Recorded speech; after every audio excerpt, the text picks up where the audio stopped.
Hello and welcome to episode 2 of the Pretty Girls Club. So thank you guys so much for the support on episode 1. I'm filming all these episodes back to back, by the way, so I literally have no idea if anybody listened to episode 1 because I just shot it 5 seconds ago. But you guys heard it last week. Anyways, Child. Anyway, so So yes, hopefully there was a lot of support for episode 1 and I'm very grateful. So thank you and welcome to episode 2. So in this episode, in case you didn't know, it is Pride Month. So I definitely want to talk about Pink Dot, all the fun stuff around Pink Dot, amazing new initiatives that have come up this year, and Pink Dot's theme for the year, also about allyship because I'm an ally and I wanted to share all about how you should be an ally too and how allyship is really important. So I think having an episode all about this fun stuff would be great. So thank you for listening, and yeah, I hope you have fun in this episode. If you don't, then honestly, truly offensive, rude, homophobic. Just I use a straight phobe. Who knows? Anyways, there's no such thing as a straight phobe. Okay, straight people are honestly the worst. So yes. So happy Pride Month. So first up, I want to talk about Pink Dot because obviously Pink Dot is something major that happens every year. This year will be Pink Dot 15. So Pink Dot has been happening for 15 years. It's been super fun to be involved in Pink Dot every time that I have been. And I've only been involved, I think, in the last couple of years, especially right before COVID actually. So there was one year where I was an ambassador. I think that was 2019. So that was the controversial year with that our boy that never become men. But anyways, so yeah, being involved in Pink Dot has been really fun. I've created quite a lot of content surrounding Pink Dot, and this year, I thought it was perfect timing because I'm just restarting my podcast, putting all the Pretty Girls Club episodes out. So why not do a whole episode that is in lieu of Pride Month? So Pink Dot has been a very fun experience. Like being there in the atmosphere of it all has been really, really exciting. And I think I performed at Pink Dot twice. I did it twice. Yes. So most recently it was last year, and of course last year being the year right after like the first physical Pink Dot after COVID was. I mean, not like after the pandemic hit lah. Yeah, it was really insane. Like the turnout for Pink Dot was huge, and yes, and last year's Pink Dot was also in the day. Like it didn't extend till nighttime, so it was a bit like, wow, really, if y'all can make it, please come down and support. We're gonna do a freaking big ass Pink Dot in the daytime. So that was a very interesting experience, but it was so much fun. And yeah, every year, every time I go to Pink Dot, it just ends with me sobbing tears of joy and just being so happy to be in the atmosphere and seeing how much like allyship really matters and how much showing up and being there really, really counts. So it's always amazing going there. If you've never been to a Pink Dot, please go, please show up, especially if you're a Singaporean and you are allowed to be at Hong Lim Park for Pink Dot. Go because your allyship really counts there, and showing up in the numbers really matter for an event as like massive and major as Pink Dot. So yeah, I think I still don't understand why foreigners are not allowed there. That's bullshit. But everyone who shows up and stands outside Hong Lim Park at the barricades, like y'all are really like the real ones who really show up despite like the bullshit that our country does. So yeah, Pink Dot has been really amazing to be at and to be a part of. And I think performing at Pink Dot is easily one of the best stages I've ever performed at in my life because I cannot express how supportive the crowd is at Pink Dot and how like my songs, right, don't even make sense. I'm just sitting there shaking my ass and singing about how O levels I got E8 for my Mandarin. And then the audience is like losing their minds, and so like everybody knows the lyrics to my song, the song that I haven't performed in like, that was my first time performing since COVID hit. So I literally was not anywhere close to a microphone or a stage for years. And then I was just there with so much anxiety, like, everybody's gonna hate me. Why am I doing this? But yeah, like the crowd really came through. There's so much support and love all around at Hong Lim Park every Pink Dot. So this year it's happening on 24th of June, and also a couple just last month, earlier in May, I went for Pink Dot's media launch. So at the media launch, it was actually really nice being there. There was a lot of like, they actually did a panel in time for the launch. So they had members of the LGBTQ plus community, all part of this panel, or just allies part of this panel, and everyone was talking about their experience around Pink Dot and also their own personal experience with maybe a queer family member or their own coming out story. And it was just very insightful because a lot of things was shared, especially with regards to how the older generation or like parents in general, like how they respond to their own kid coming out as queer. and the concerns that they express. And it is in true Singapore fashion, right? The things that were shared were things along the lines of like parents, the things that parents have said when their kids come out as queer. They have said things like, oh, who's going to take care of you in the future? You can't even get married in Singapore. Like, like, where will you live? Like, you won't be able to get your own house, things like that. So, like, all these concerns shared, it's so, like, these are all very real concerns, but it's so sad because when you think about it, you're like, in this country, like, literally all these concerns can completely be addressed if lawmakers, like, do something about it. And the policies change, laws change. Because literally, who is stopping anyone from buying a house other than the freaking government? So, and of course, things like being able to get married in Singapore, it is so weird that, like, to me, like, even the fact that 377A got repealed, and this is the first pink dot happening since the repeal of 377A. And of course, that's huge. A lot of people didn't even think they would live to see this happen. It's so major and it's amazing. But it's also like, you repeal already, but then it's like, the law, it's so weird. The stigma around it is still not something that you allow. You're just saying, oh, okay, it's just this law is repealed, but you're still not allowed to get married. You're still not allowed to legally adopt a child, legally buy a house. You're not allowed to do all these things that should be extremely normal, basic right things that you should be allowed to do in your home country, especially. So, yeah, I still think, like, it still goes back to the higher ups and the people in power to really do something to fix this, because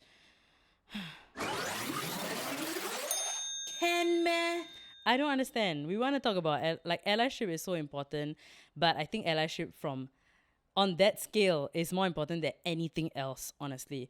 But of course, it shouldn't take away from what we do on the daily, how we treat everyone else, and showing up and speaking up and doing what we can possibly do within our means lah.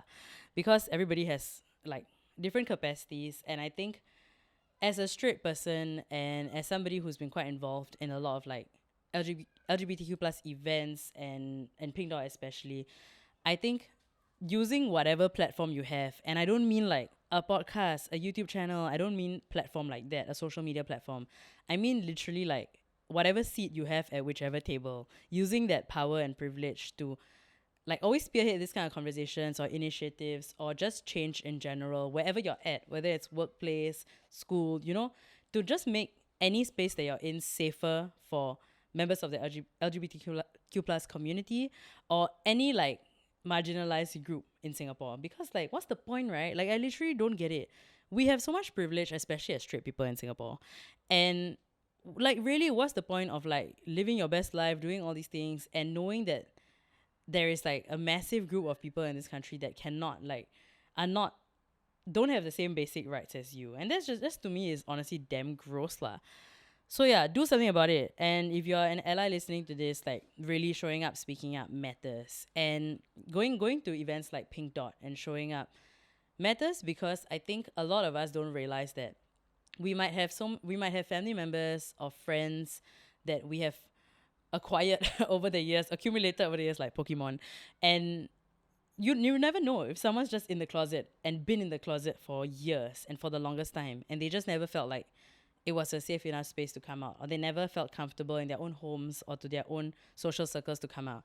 And you could just be their acquaintance or someone they know, and if they see you show up for an event like Pink Dot and they know that, oh, you're going to be supportive, like, you are somebody that I can probably talk to who will get it or who will be there to listen and just show up for me because you are publicly supporting Pink Dot, and essentially it is creating that safe space for people in your own life that you never know lah. I mean, they're literally in the closet. There's no way you can know.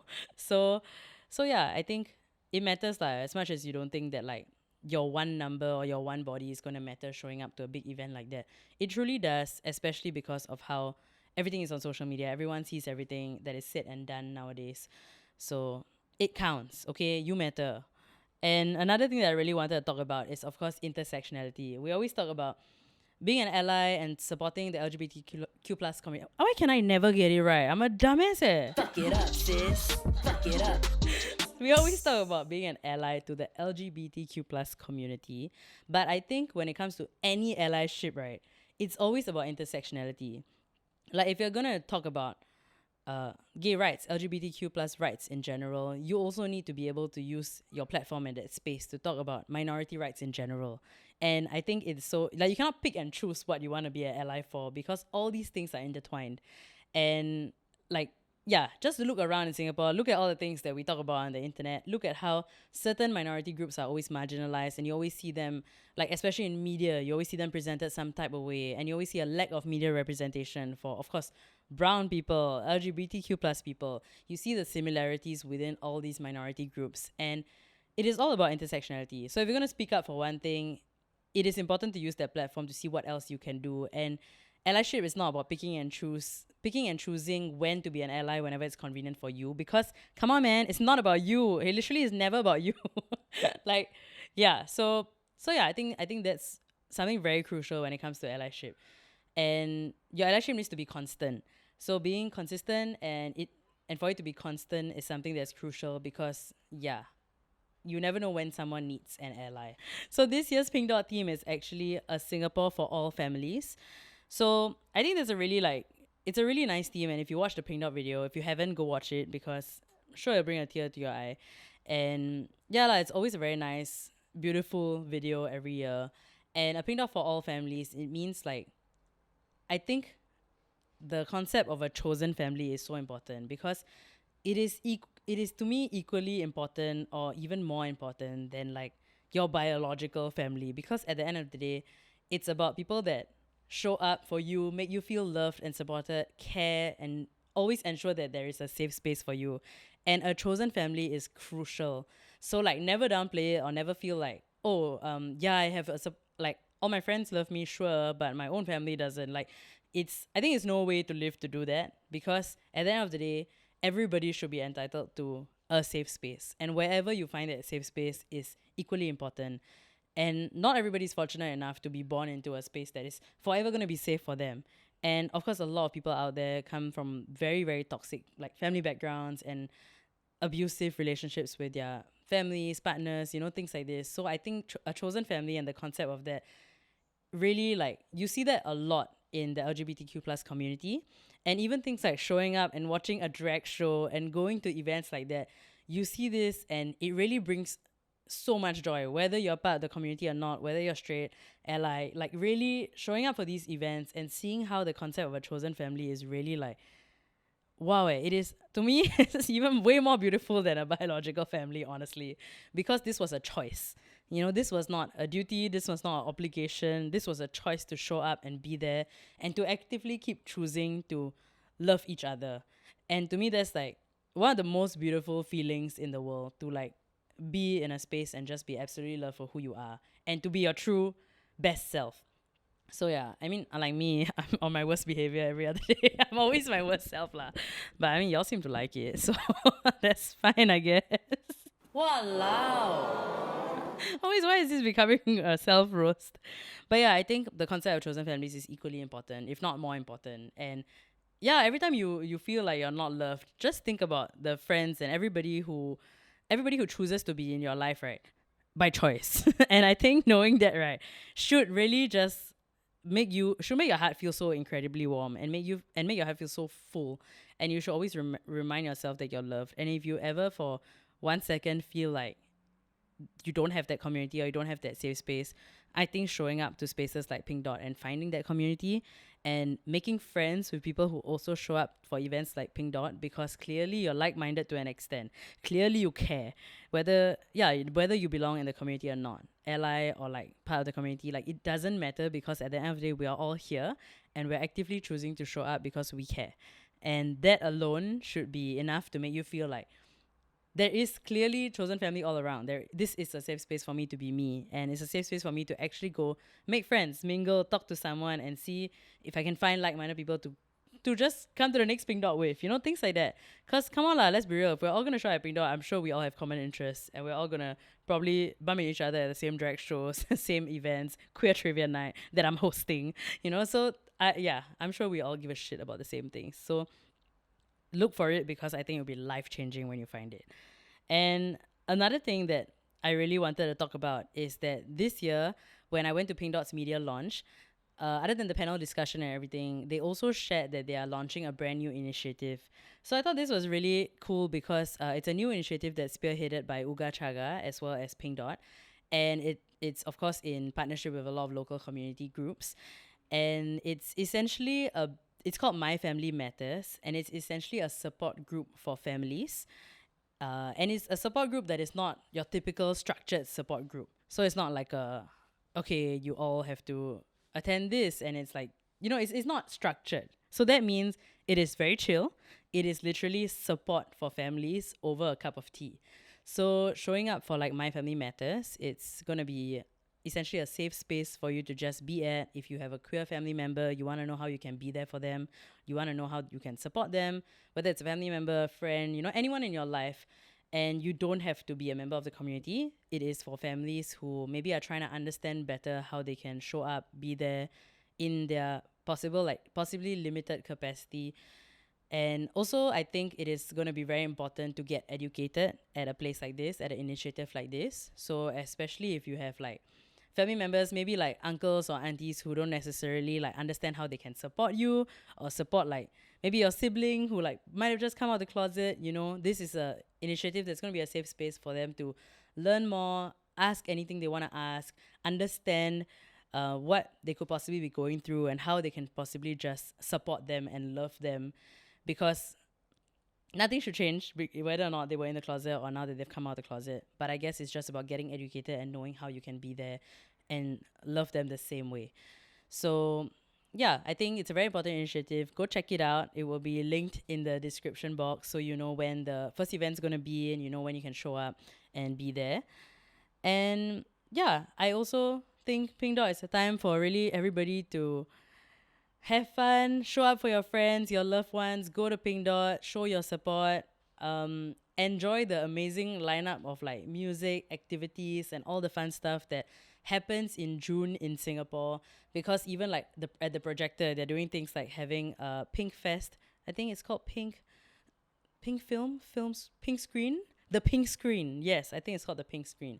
So go watch Baby Queen. Oh my gosh, Oprah Tang is insanely talented and beautiful. Ada Hart is hilarious and beautiful.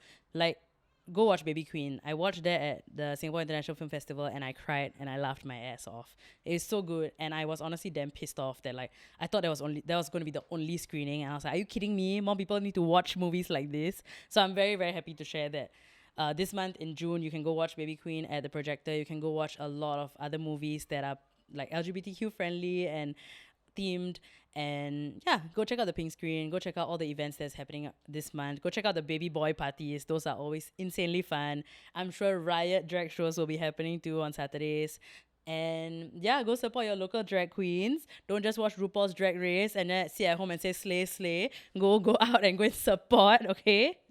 and and and yeah, I think that's fun. Remember to tip the queens after your shows, because they work way too damn hard and put in a lot of effort to really just kill it every time they're on a stage. So yes, show up, be there at Pink Dot. I'll be there. And another major thing that I want to let y'all know is that I'm planning to release new music. So this is also, other than the podcast, this is also something else that a lot of people have asked me about. And everybody's asking me about music because I haven't released music in like, I think 1.5 or close to 2 years. So I'm planning to release a song this June. And by the time you're listening to this episode, hopefully the song would already be done and it's just a matter of me releasing it. So it's going to be a fun song, and this entire podcast episode should be a big clue as to what this song is going to be about. So it's just going to be a really fun, happy, not really happy, I don't know, fun song lah, okay? Song that you can dance your ass off to if you want to, but then if you don't want to, so then you can just sit there and just bob your head, do whatever you do lah, okay? But yeah, so new music ideally will be out by the end of this month. And yeah, that is all actually. That's all I wanted to say. But we know what time it is. Kring kring. Hello. It is time for your unsolicited advice of the week. To all the straight women out there, every time you hold your ugly ass boyfriend's hand in public, you just need to remember that that's a privilege and that was a choice. So yeah, show up, be there, speak up, and be a damn ally. Because if not, what's the point of being on this planet? And that was your unsolicited advice of the week. So to wrap up episode 2 of Pretty Girls Club, I actually have a giveaway for you guys.